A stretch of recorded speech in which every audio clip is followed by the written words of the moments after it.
জগন্নাথ।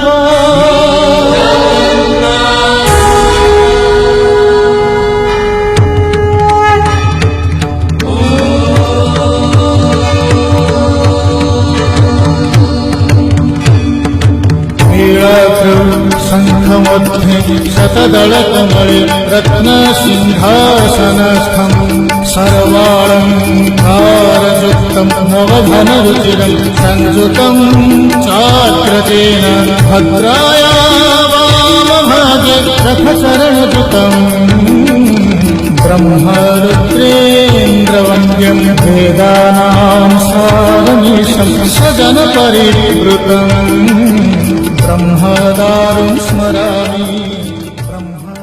नमस्कार, जय जगन्नाथ। मु विष्णु प्रसाद राउत ओंकार टीवी तरफ पवित्र रथयात्रा उपलक्षे समस्त ओडिशावासी को अनेक अनेक शुभेच्छा और शुभकामना जनाऊँ।